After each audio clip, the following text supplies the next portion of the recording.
Chers frères et sœurs, que la paix et la grâce de Dieu soient avec vous tous. C'est avec une joie immense que nous vous partageons l'enseignement sur la prière, sur le mystère de la prière. Et c'est extrêmement important et intéressant de comprendre les notions qui concernent la prière parce que après la conversion et tout le long de la vie chrétienne, pendant tout le processus dans la marche avec Dieu, le savoir, la connaissance sur la prière est indispensable. Donc, dans la vie chrétienne, prier et connaître la parole de Dieu, les deux marchent ensemble. Donc, c'est pour cela que je tiens à cœur de préparer ce cours qui pourra aider beaucoup de chrétiens évangéliques, ceux qui viennent de recevoir Jésus-Christ dans leur vie et probablement d'autres qui ont déjà dédicacé, donné leur vie à Jésus-Christ, mais encore que certaines notions ne sont pas bien comprises. Donc, c'est le mystère de la prière. Donc, sur la plateforme en ligne, donc, il y a le document qui est disponible. Et ensuite, je tiens à vous accompagner dans ce document afin que ça soit plus clair. N'hésitez pas à me poser des questions sur le téléphone disponible et aussi sur le courriel, par courriel. Donc, l'écran est là, donc nous allons voir rapidement quelques notions de la prière. Donc, je dois rappeler que c'est une formation qui a été dispensée déjà à l'Église de Dieu de la prophétie montréalaise. Et je suis France Neralesi et je suis pasteur enseignant de la parole de Dieu depuis plusieurs années. Donc, au programme, dans l'agenda, il y a l'introduction, il y a la définition de la prière en tant que communication avec Dieu, dans le document que vous avez à votre disposition, le mystère de la prière. Après avoir défini, c'est quoi le mystère de la prière et surtout ce que la prière n'est pas. Parce que très souvent, on entend des gens se prier, mais ils ne savent pas réellement qu'ils ne sont pas en train de prier. Donc, ce que la prière n'est pas, et aussi les formes de prière à éviter, la prière des païens, que doivent contenir nos prières, c'est-à-dire qu'est-ce qu'il faut dire, comment il faut les dire. On n'a pas de recettes, voilà, une recette qu'il faut répéter tout le temps, mais comment construire le contenu, ce qui doit être là-dedans. L'objet de nos prières, ça va être ensuite, après que doivent contenir nos prières, comment prier, c'est très important, comment prier et voir la structure. Tout a une structure. Et la dissertation a une structure. La façon de demander a une structure. La façon de recevoir a une structure. Mais la structure de la prière, les types de prières, nous verrons quelques types de prières aussi, les conditions pour que la prière soit exaucée, la puissance de la prière et ensuite pour la conclusion. Donc, c'est une étude en esquisse et assez résumée pour ne pas trop surcharger dans l'introduction de cette notion. Alors, je l'ai déjà dit, c'est un document résumé de l'enseignement dispensé à l'Église de Dieu de la prophétie montréalaise. Ce document est à votre disposition. C'est un guide succinct pour aider les croyants à connaître des enseignements sur la prière et le jeûne afin qu'ils puissent mieux prier. Donc, il y a toujours un texte biblique de base. Donc, un texte biblique de base qui concerne cet enseignement, c'est par exemple en Matthieu, chapitre 7, versets 7 à 11. Matthieu 7, versets 7 à 11. Demandez et l'on vous donnera. Cherchez et vous trouverez. Frappez et l'on vous ouvrira. Et car quiconque demande reçoit. Celui qui cherche trouve, et l'on ouvre à celui qui frappe. Lequel de vous donnera une pierre à son fils s'il lui demande du pain? Ou s'il demande un poisson, lui donnera-t-il le serpent? Si donc, méchant comme vous l'êtes, vous savez donner de bonnes choses à vos enfants, à combien plus forte raison votre Père qui est dans les cieux donnera-t-il de bonnes choses à ceux qui les lui demandent? Donc, on est en Matthieu 7, verset 7 à 11. Et c'est le texte de base et à retenir. Et quand on dit retenir, ce n'est pas par cœur, mais à connaître et la référence, en fait. La prière, définition. Et il y a plusieurs théologiens et biblistes qui définissent la prière en différents termes. Par exemple, tel que la prière est une ligne directe de communication avec Dieu. Une ligne, vous voyez déjà la téléphonie. Et la prière est le plus grand cadeau de communication que l'homme a sur la terre. Troisième élément de définition, la prière relie la terre avec les cieux. Il y a connexion entre la terre et les cieux. Communication. La prière est semblable à une piste d'atterrissage pour recevoir les bénédictions matérielles de Dieu. Donc, dans la prière, on prépare notre piste et selon la grandeur de cette piste, et on peut recevoir une cargaison. Plus la piste d'atterrissage est plus grande, plus le paquet ou bien la cargaison ou bien l'engin ou bien l'avion peut être plus gros. Et donc, il faut faire attention. Donc, souvent, la piste d'atterrissage est trop petite pour recevoir un paquet de bénédictions. Donc, plus on prie, c'est plus on a grandi. Et la piste, c'est comme la piste d'un aéroport. Et donc, et plus il y a d'espace, et plus il y a des gens, il y a des cargaisons qui arrivent de bénédictions, mais qui n'arrivent pas à recevoir. Parce que l'engin ne trouve pas espace pour atterrir. Donc, on dirait que la foi est peut-être trop faible par rapport à la cargaison. Donc, c'est important de prier avec la foi. La foi marche avec la prière, certes. La prière est une partie mystérieuse de notre marche spirituelle avec Dieu. Très important. Je l'avais dit à l'introduction, une partie mystérieuse. La prière en soi est mystérieuse. Donc, la prière donne des résultats extraordinaires et qu'on n'arrive même pas à comprendre. Donc, la prière est un mystère. C'est un mystère. Même si vous n'arrivez pas à comprendre le côté ou bien scientifique, vous essayez de chercher à comprendre ce que je vous dis, et bien aimés, frères et sœurs, c'est qu'il y a un mystère, il y a des résultats. Alors là, ce qu'on demande, Dieu nous demande, c'est de rester dans la prière, d'avoir un esprit de prière, car les résultats sont là. Donc, la parole de Dieu nous dit, on nous dit qu'une prière fervente est puissante.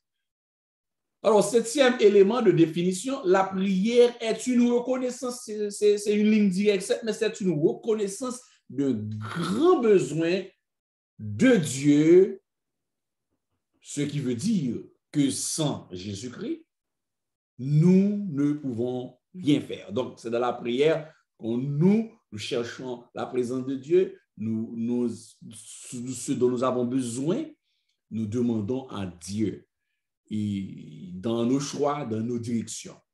La prière, c'est la respiration de l'âme humaine. Donc, c'est l'oxygène. La parole, c'est la parole de Dieu.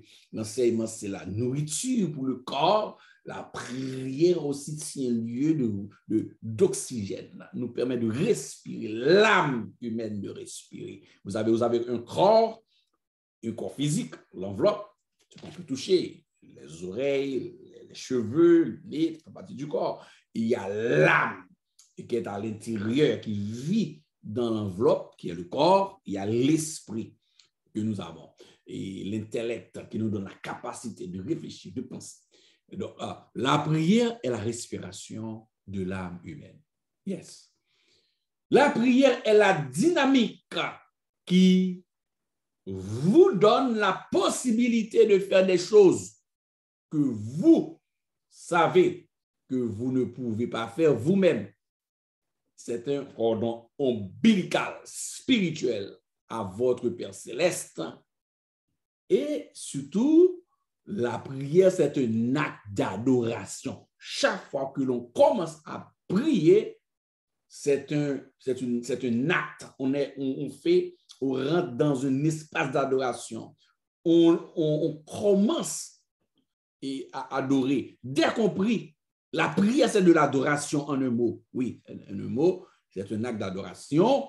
La communion de votre âme, de notre âme avec Dieu, il est le travail de collaboration de votre esprit avec le Saint-Esprit, c'est-à-dire Dieu, pour apporter des changements et d'affiner ces changements, afin que vous puissiez croître dans la grâce et la connaissance de notre Seigneur et Sauveur Jésus-Christ. On l'a en 2 Pierre 3, verset 18. Bon, il y a beaucoup de définitions, mais en un mot, c'est la communication avec Dieu.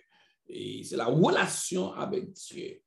C'est la respiration de l'âme, etc. Donc, la prière, c'est aussi un combat spirituel. Yes. C'est une expérience personnelle, un combat spirituel. Très important. Donc, quand c'est un combat, donc dans la vie chrétienne, c'est un combat spirituel. Et pour bien mener ce combat, il faut non seulement prier, aussi dans la parole de Dieu. On est dans la parole de Dieu, on va bien mener ce combat et on va prier. Donc, aucun homme sur terre n'a prié comme Jésus. Sa vie sur terre a eu pleine d'actions, de succès, de réussite, parce qu'il a eu une vie de prière. Jésus-Christ, aucun homme sur terre n'a prié comme Jésus. Luc 6, verset 12, Matthieu 11, verset 1er, Matthieu 6, verset 9, 13. Donc, après la définition de la prière, nous allons voir deuxième élément, et la prière en tant que communication avec Dieu. Donc, quand ça fait encore partie de cette définition, je vous laisse savourer le document. La communication est la clé pour garder une relation dynamique et vivante. Et c'est très important. Donc, et avec une relation intime avec Dieu, avoir une relation intime avec Dieu, c'est la raison pour laquelle Jésus a enseigné en Matthieu 7, verset 7 et 8. Et le texte nous dit, et je cite, « Demandez et il vous sera donné. Yes. Cherchez et vous trouverez. Frappez et la porte sera ouverte pour vous. Car quiconque demande reçoit, celui qui cherche trouve, et celui qui frappe, la porte sera ouverte. » Donc, c'est la communication. Savoir que cette ligne de communication n'est jamais obstruée ni occupée. À n'importe quel moment, vous avez là le bon, quand vous avez le plaisir de présenter devant le trône de Jésus-Christ, le trône de Dieu, c'est une ligne qui est directe, c'est une ligne de communication et de manière continuelle. Il n'y a jamais eu d'interruption. On peut parler à notre Seigneur Dieu tout le temps, en tout lieu et à haute voix, de manière silencieuse comme vous voulez. Donc, c'est la communication. Troisième élément, c'est le mystère de la prière. Le mystère de la prière. Nous avions dit que la prière est mystérieuse. Éphésiens 6, verset 1 à 18, et surtout la partie du combat spirituel. Et c'est le texte du combat spirituel aussi, et surtout à partir du verset 10, Éphésiens chapitre 6. Le mot mystère, secret, vient du mot grec mystérion. Mystère est un secret. Seul Dieu connaît et le peuple qui choisit de les révéler. Donc, dans un terme grec, mystérion non biblique, le terme mystère signifie connaissance qui est retenue, dissimulée ou réduite au silence. En grec, il est la vérité révélée. Donc, en Colossiens chapitre 1er, verset 26.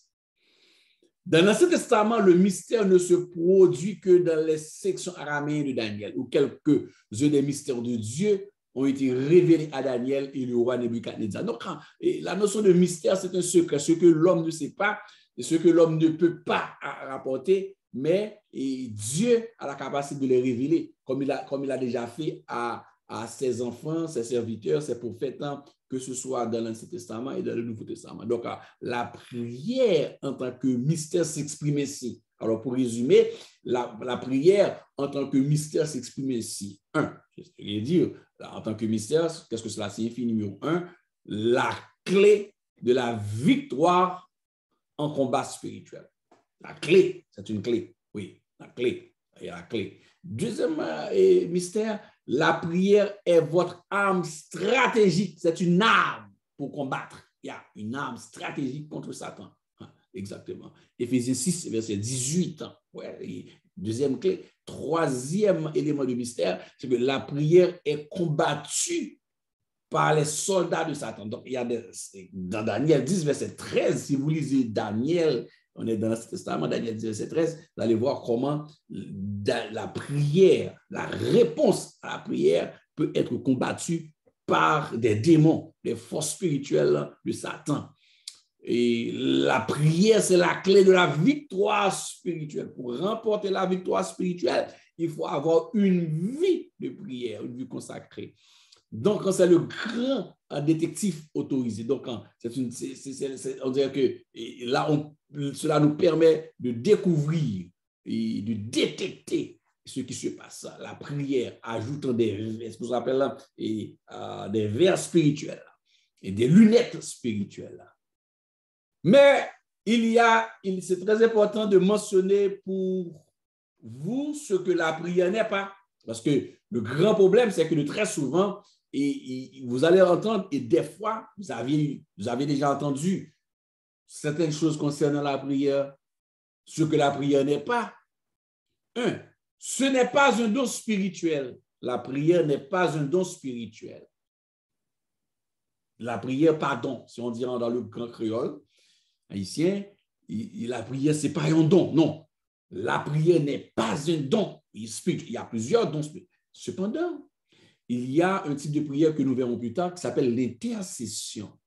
L'intercession, oui, il y a le don d'intercession. Il y a des gens des chrétiens, des évangéliques, des hommes et des femmes qui marchent avec le Seigneur Jésus-Christ, qui ont reçu cette capacité surnaturelle et qui est l'intercession, c'est-à-dire la capacité d'intercéder, prier en faveur des autres, qui est, oui, l'intercession, c'est un type de prière que nous verrons, qui est un don, mais la prière en soi n'est pas un don, mais tout le monde doit prier, parce que tout le monde doit prier.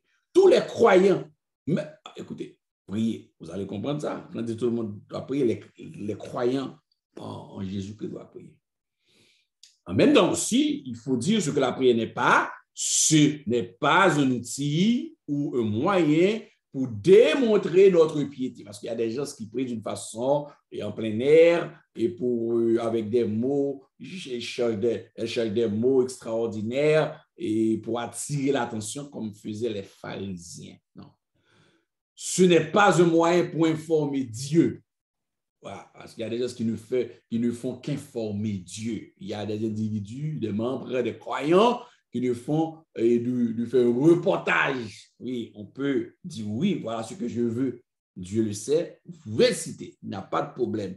Vous dites, Dieu, voici ma situation. Mais il n'y a pas que pendant tout le temps de cette prière, on ne passe qu'à informer Dieu. Oui, Seigneur, tu connais ma situation, j'ai une situation difficile, et donc, écoutez, tu connais, je peux dire ce que Dieu connaît, certes, mais on ne fait pas qu'informer Dieu, c'est important.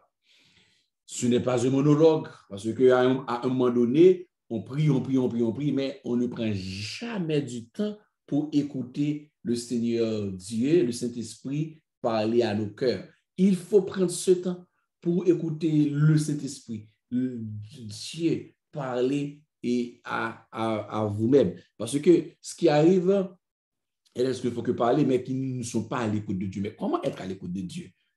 Et dans la méditation de la parole de Dieu.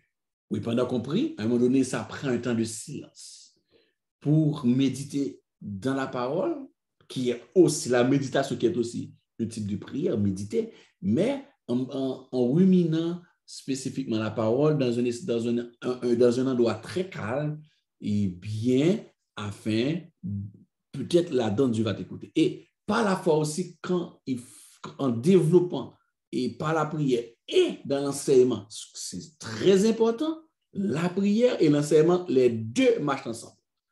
Quand je dis l'enseignement biblique, l'étude biblique, la compréhension des textes bibliques, afin de pouvoir être à l'écoute. Les deux marchent ensemble pour être à l'écoute du Saint-Esprit, à l'écoute de Dieu. Ce n'est pas une répétition en boucle, où l'on répète une dizaine de fois les mêmes paroles, 20 paroles multipliées. Marc 6, versets 7 et 8, on dit, faites très attention à ne pas réciter de 20 paroles. Non, on n'a pas besoin de chapelet, ni de rien de support physique et pour prier. On n'a pas besoin d'objets physiques, de statues. Non, et on prie par la foi, un esprit, et on adore Jésus-Christ, Dieu, un esprit en vérité. Et beaucoup prier, et vaille ne veut pas dire bien prier. Beaucoup parler, mais ne veut pas dire beaucoup aimer. Donc, il faut optimiser, maximiser ce qu'on dit, bien gérer nos paroles et nos temps. Yes. Alors, la prière des païens à éviter. Donc, aussi, les croyants doivent savoir qu'il y a la prière des païens à éviter. On est au point 50 du document. Matthieu 6, verset 30-32. Et écoutez, il y a des gens qui ne font que chercher des biens matériels. Tout le temps, la même chose, qui cherchent et de quoi manger, de quoi. Nous savons, oui, il faut demander. Oui, quand on a besoin de l'argent, il faut demander. Mais il y a des gens qui ne font que ça et qui n'ont même pas pris le temps de remercier Dieu. Même pas, jamais le temps de contempler les œuvres, d'exalter. Il faut faire ça, et exalter, glorifier. Mais non. Mais dès qu'il commence, Seigneur, et voici nos problèmes, nous avons un tas de choses, nous avons la persécution. Non, ils ne font que demander à tel point. Donc, écoutez, voilà ce que la parole de Dieu dit. On va être en Matthieu 6, verset 30 à 32. Matthieu 6, verset 30 à 32. La parole de Dieu nous dit, si Dieu revêt ainsi l'herbe des champs qui existe aujourd'hui et qui demain sera jeté au four, ne vous vêtira-t-il pas à plus forte raison, gens de peu de foi? Ne vous inquiétez donc point et ne dites pas que mangerons-nous, que boirons-nous, de quoi serons-nous vêtus? Car toutes ces choses, ce sont les païens qui les recherchent. Votre Père céleste sait que vous en avez besoin. Oui, il sait que vous en avez besoin. Ce sont les païens qui recherchent. Donc, il faut éviter à demander que des choses matérielles. Et en ce qui concerne ce que nous mangeons, buvons, vêtements, il faut les demander. Mais il n'y a pas que ça. Il faut demander la sanctification, la grâce, le pardon. Oui, il faut que ça soit équilibré. À qui adresser notre prière? C'est le 6e point. À qui adresser notre prière? Frères et sœurs bien-aimés, écoutez, la réponse est la suivante. à Dieu seulement. La prière s'adresse à Dieu, Dieu notre Père. C'est pour cela, quand nous commençons à prier, quand on commence à prier, on adresse notre prière à Dieu, à notre Dieu le Père. Et Jésus-Christ, d'ailleurs, nous a donné un exemple, un modèle que nous récitons, qui est le Notre Père. Donc, vous voyez, Jésus-Christ commence toujours lui-même à donner l'exemple pour dire notre Père qui est dans les cieux, ou bien qui est aux cieux. Notre Père céleste en Jésus-Christ. Donc, la prière s'adresse à notre Dieu le Père. Oui, ça s'adresse à celui qui est assis sur le trône, Dieu le Père. Donc, Jésus-Christ est Dieu, aussi Fils, et il y a cet esprit. Donc, n'oubliez pas, nous avons un grand Dieu, un seul Dieu, pas trois, pas quatre, un seul Dieu qui se révèle de trois manières. Très important. Jésus-Christ est Dieu, Saint-Esprit c'est Dieu, le Père est Dieu, mais c'est toujours un seul Dieu, mais qui se révèle de trois manières, c'est-à-dire selon la tâche que Dieu a à faire, c'est le Saint-Esprit. Selon la tâche, c'est-à-dire sauver l'humanité, mourir sur la croix, c'est Dieu le Fils, Jésus-Christ. Dieu le Père, le Créateur qui siège en haut, assis, c'est Dieu le Père. Donc, mais c'est toujours Jésus-Christ. Jésus-Christ a révélé le Père. Donc, un seul Dieu en trois personnes, personne signifie qu'il joue trois rôles. Un seul être qui joue trois rôles. Alors, qui se révèle de trois façons. Ce n'est pas trois têtes. Donc, ça s'adresse à Dieu le Père. C'est la méthodologie, la méthode de la paix. Mais si on dit Papa Jésus-Christ et Papa Jésus-Christ, et je te prie, ce n'est pas une faute, mais on peut rater la méthodologie par rapport à leur position, par rapport à la position de Dieu le Père. Donc, la prière s'adresse à notre Dieu le Père. Septième élément, alors vous pouvez regarder les textes bibliques et dans Luc 11, verset 2, prenez votre temps à les lire. Il y a Isaïe 26, verset 4, Acte 10, verset 2, etc. Et dans le document, prenez votre temps pour lire. Très important. Septième, que doivent contenir nos prières? Bon, quoi demander? On avait dit qu'il faut éviter les prières à répétition, éviter à demander que des vêtements, de la nourriture, la bouffe, toujours beaucoup de riz, spaghetti et du jus, du lait. Non, il faut les demander, mais il n'y a pas que ça. Mais maintenant, que doit contenir? Qu'il faut demander? Lorsqu'on prie, il faut avoir les éléments suivants. Je vais les citer avec les références bibliques et vous allez les lire. Lorsqu'on prie, il faut avoir les éléments suivants. 1. Prier pour le pardon de nos péchés, de vos péchés. Moi, je prie pour mes péchés. Priez pour le pardon de votre faute ou bien de vos fautes, les fautes commises. Matthieu 6, verset 12. Priez pour le pardon de nos péchés. Deuxièmement, priez par le Saint-Esprit. Oui, on prie toujours en esprit. Luc 11, verset 13. On demande de la sagesse. La sagesse, on a besoin de demander. Il n'y a pas que ces 8, ce sont des exemples, par exemple. Mais le pardon est primordial. On demande toujours pardon, on remercie Dieu. Si quelqu'un ne vous demande pas de la sagesse, dans Jacques 1, verset 5, Dieu va lui accorder cette sagesse, ou bien la sagesse. Au point quatrièmement, par exemple, qu'est-ce qu'il faut demander? Cherche la compréhension de la volonté de Dieu. Comprendre la volonté de Dieu pour notre démarche, pour notre vie, sur notre vie. Oui, la volonté absolue, ce que Dieu veut et sur ma vie, dans les détails même, les moindres détails de ma vie. Psaume 53, verset 10. Psaume 119, verset 18. Bon, cinquième point, on demande le pain quotidien. Donne-nous aujourd'hui notre pain quotidien. Oui, Proverbe 30, verset 8. Demande le pain quotidien. Demande d'être délivré de la tentation. délivre-nous de la tentation, de la séduction. Matthieu 6, verset 3, parce que la tentation est là, et c'est autour de nous, à chaque heure, à chaque instant. Le monde nous attire. Il y a la tentation, les belles choses de ce monde. Oui, et on est là, et pour jouir les choses de ce monde, mais il faut éviter d'être tenté et d'amener sur le terrain pour pécher. La tentation, en soi, n'est pas un péché. Jésus-Christ a été tenté en toutes choses sans commettre de péché, mais faites très attention, la tentation peut amener. Donc, c'est une stratégie démoniaque. La séduction est diabolique, la tentation est diabolique.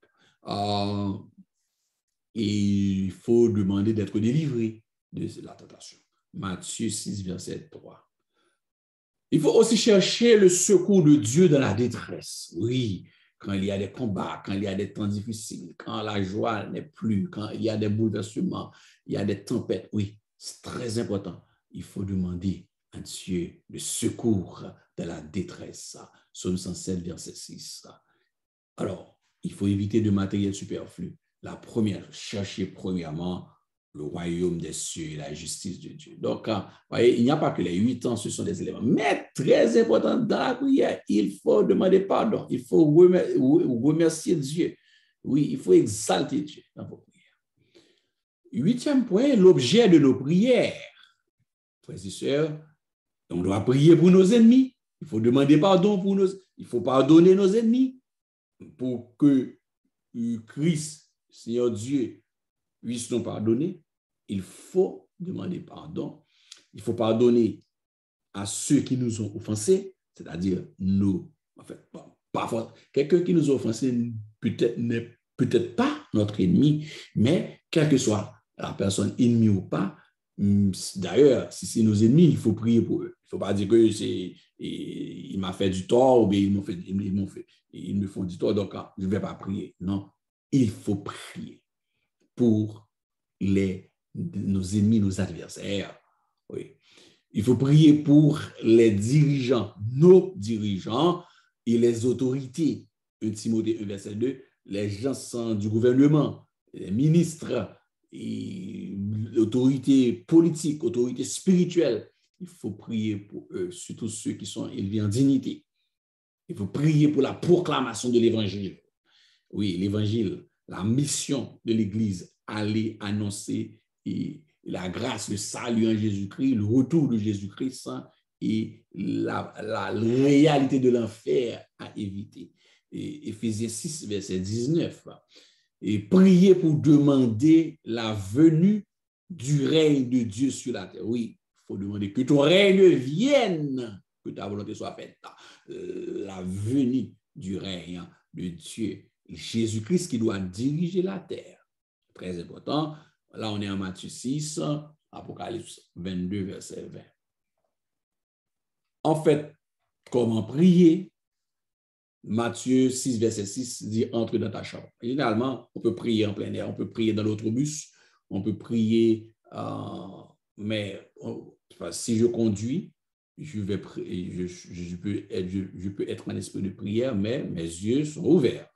On ne peut pas en train de conduire, on n'est pas en train de faire, de traverser les rues et puis avec les yeux fermés, ça ne marche pas. Il faut avoir de l'intelligence. Oui, mais je peux être, pendant que je travaille, je suis au bureau, je suis là, je suis en esprit de prière, je peux en train de prier de manière silencieusement. Donc, je prie en silence.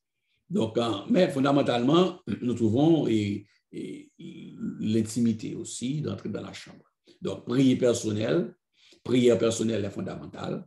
Et comme le prophète Isaïe l'a dit, Isaïe 50, verset 4, et prier en public, oui, prier par exemple dans les assemblées et en groupe, en famille, prier par l'Esprit de Dieu, prier surtout avec la parole. Donc, pour bien prier, il faut connaître la parole.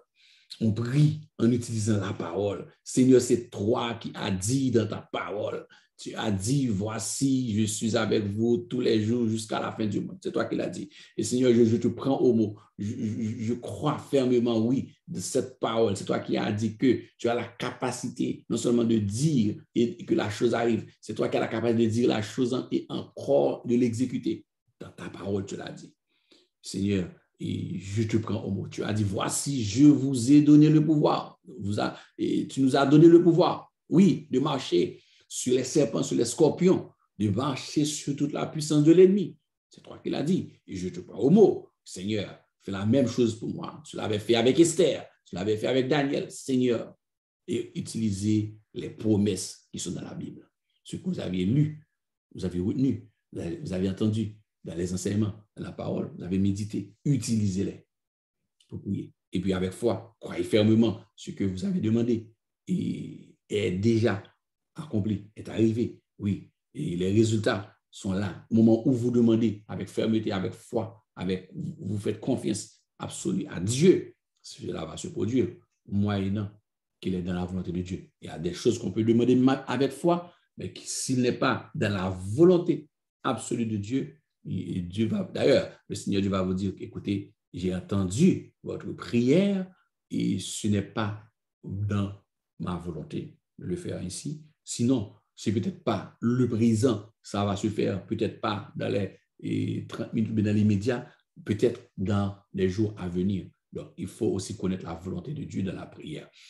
Et avec les sentiments de Jésus-Christ, humilité, oui, patience, il faut avoir de la patience, d'attendre, la patience d'attendre les réponses de Dieu, ou bien la réponse à une prière. Et il faut prier sans cesse. Prier tout le temps, prier toujours, prier sans cesse. Très important. Et surtout, avant de dormir, le matin tôt, avant de dormir, avant de commencer la journée, il faut prier. Au milieu de la journée, il faut prier. Et il n'y a pas que 3. Je donne 3, par exemple, 3 espaces matin, au milieu de la journée et le soir. Ce sont des points stratégiques, mais tout le temps, il faut rester en esprit de prière. La structure de la prière, maintenant compris cette structure au point 10, et la structure de la prière, et la prière s'adresse au Père, on l'a déjà dit, la conversion avec le sentiment de Jésus, car il faut prier avec le sentiment de Jésus, prie, 1 Timothée 2, verset 5. Et il ne faut jamais oublier, si la prière s'adresse au Père, et puis il y a une conversation qui se fait, okay, avec les sentiments de Jésus-Christ, mais la conclusion, c'est toujours au nom de Jésus. Tout ce que vous vous demandez en mon nom, faites très attention. Colossiens 3, verset 16. Tout ce que vous vous demandez en mon nom, Jésus-Christ va l'accomplir. Il faut demander tout ce que l'on fait. Sans moi. D'ailleurs, il a dit sans moi, vous ne pouvez rien faire. Tout ce que vous demandez, tout ce que vous faites, il faut l'adresser au Père, mais qu'en conclusion, il faut sceller la parole, il faut sceller la déclaration, il faut sceller, conclure avec le nom de Jésus-Christ. Au nom de Jésus-Christ, le nom qui a été donné, qui est placé au-dessus de tout nom, le nom puissant, le nom qui dit tout, qui est le nom de Jésus-Christ. Seigneur, j'adresse la prière à notre Dieu le Père. Un exemple, je commence à prier. Céleste Père en Jésus-Christ, notre Père qui est dans les cieux, Seigneur Dieu, je te demande pardon. Merci pour le jour, merci pour la nuit, merci pour tout ce que tu es, pour ce que tu as fait. Tu commences à remercier Dieu, tu as exalté sa majesté, et puis tu fais ta demande. Seigneur, je te demande que cette journée soit une journée pour moi de grâce et de bénédiction. Accorde-moi tout ce dont j'ai besoin. Protège-moi de la tentation, etc. Tu demandes tout ce que tu veux. Là, tu peux prier 4 minutes, 5 minutes, 10 minutes, 30 secondes, dépendant des circonstances. Et puis, là, il ne faut jamais oublier que nous adressons cette prière au nom de Jésus-Christ. Par le nom et l'autorité de ton Fils, Jésus-Christ. Nous avons prié au nom de Jésus. Donc, il faut toujours terminer la prière au nom de Jésus. On termine la prière au nom de Jésus. On s'adresse à Dieu le Père. C'est la structure de la prière. Très important. pour ne pas rater votre prière. Bien aimé. Alors, les types de prières, il y a différents types de prières. Au point 11, il y a différents types de prières. Il y a la prière d'intercession, il y a le jeûne de prière, il y a la guérison, il y a la prière de confession, soupir, introduction, appel à l'adoration, intercession pastorale, prière de pardon, prière des actions de grâce et de supplication. Écoutez, on peut, dans une seule prière, on peut avoir une petite partie de plusieurs, mais on peut s'adonner juste à une prière de confession, c'est-à-dire on confesse ce qu'on a fait. On ne dit pas, Seigneur, tu sais avec ce que j'ai fait, mais on peut citer. Et des fois, quand ta prière de confession, tu le fais dans ta chambre et tu le fais à Dieu, et dépendant de votre cas, tu peux le faire de manière, et dans pleine assemblée, il y a des cas, je conseille tout le temps de faire cette prière de confession de manière intime et silencieuse aussi, et surtout quand il y a des choses qui ont été commises que vous ne voulez pas que le voisin à côté écoute. C'est très important. Et cependant, il y a des prières de confession qui peuvent être de manière générale, mais sans détail. Mais c'est bon de faire sa confession, la prière de confession, avec les détails personnels, dans une intimité stricte entre toi et Dieu. L'intercession, c'est parmi les types de prières. Intercéder, c'est prier en faveur des autres, en faveur de quelqu'un, en faveur d'autres. Donc, il y a des gens qui peuvent passer 3 heures, 5 heures à prier, à intercéder, mais en faveur d'autres personnes. C'est intercéder, peut-être en faveur de sa famille, en faveur de soi aussi. En général, l'intercession, c'est en faveur d'autres, mais je peux intercéder pour mes besoins. Mais en général, et beaucoup plus, c'est quand généralement, ce sont des prières assez intenses et très longues.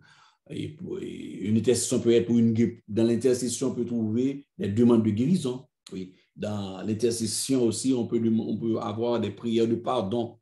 Dans l'intercession, on peut aussi avoir des prières de supplication. On supplie Dieu, on fait des pétitions envers Dieu. Et des fois, on fait un soupir. Et le soupir inexprimable, c'est un type de prière que le Saint-Esprit intercède pour nous devant le trône et à travers nos soupirs, ce dont nous avons besoin. Et les conditions pour que la prière soit exaucée, bon, écoutez, il y a plusieurs éléments bibliques. Les conditions, parce qu'il y a des gens qui prient, mais il n'y a pas de réponse. La prière n'est pas exaucée. Il y a plusieurs prières qui ne sont jamais exaucées. Et voici les grandes conditions à l'exaucement de la prière. La première chose, il faut prier avec humilité. Jacques 4, verset 6. 2 Chroniques 7, verset 14 et 15. Il faut généralement s'abaisser, humilier votre cœur. Humiliez-vous sous la puissante main de Dieu. Il faut avoir la foi pour que la prière soit exaucée. Humilité, il faut prier avec foi. Jacques 1, Jacques chapitre 1er, verset 5 à 7. Troisième condition, à part de la foi, l'humilité, c'est aussi démontrer une dépendance totale en Dieu, demeurer dans sa parole. Notre prière doit faire preuve de foi, de démontrer une dépendance totale en Dieu. Il faut éviter de mener une vie de désobéissance, c'est-à-dire de vivre dans le péché. Le péché, c'est la désobéissance. Très important, Isaïe 59, verset 1 et 2. Proverbe 15, verset 29, je vous invite encore à lire les passages. Et éviter de vivre dans quelqu'un qui vit dans un état de désobéissance à la parole de Dieu, à la Bible, à ce que Dieu dit dans sa parole. Les prières ne peuvent pas être exaucées. Il faut faire attention. Et cinquième condition, il faut obéir à la parole. Oui, bon, si on obéit à la parole, on va vivre en loin des actes négatifs concernant la parole. Donc, c'est l'un ou l'autre. Si on vit on respecte la parole de Dieu, on est obéissant, cette histoire de péché est déjà débarrassée, on se débarrasse déjà. et puis pardonner aux autres. Donc, on l'a déjà dit, il faut pardonner à ceux qui... Si on refuse de pardonner à quelqu'un d'autre, Dieu lui-même ne pardonnera pas vos péchés. Il faut pardonner à vos ennemis, pardonner à quelqu'un que vous avez offensé, pardonner à votre femme, à votre mari, à votre conjoint, à votre ami. Il faut demander pardon. Il faut les pardonner eux aussi. Il faut recevoir leur pardon en même temps pour que Dieu puisse vous pardonner.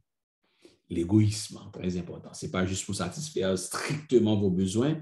Avec l'esprit d'égoïsme, ça aussi peut bloquer la réponse à une prière. Absence de colère. Donc, il faut avoir de l'harmonie dans la famille. Des familles, par exemple, les gens qui vivent en couple, qui sont mariés. Et écoutez, s'il n'y a pas d'harmonie dans cette maison, dans ce foyer, l'harmonie, absence d'harmonie bloque les réponses aux prières. Et être toujours reconnaissant. On l'avait dit au départ, être toujours reconnaissant en ce que Dieu a fait. Et 13e point, c'est la puissance de la prière. La prière est mystérieuse, puissante. Tout ce que vous demandez par la foi, vous pouvez l'obtenir et selon la volonté de Dieu. En Marc 11, verset 13, la parole de Dieu nous a dit, Dieu nous a dit qu'il y a la capacité de déplacer des problèmes, c'est-à-dire les montagnes, les obstacles, la maladie, les dettes, ceux qui nous guettent le pas et tous les obstacles qui sont en face de nous, comme la muraille de Jéricho, la grande muraille de Jéricho, qui a été fondrée sous les yeux des enfants d'Israël par la foi, avec l'adoration. Oui, la prière est puissante pour faire déplacer nos montagnes, pour faire déplacer les obstacles qui sont en face de nous. Frères et sœurs, c'est un résumé que je présente le document afin que vous puissiez vous-même et mieux l'étudier, lire et poser des questions par la suite.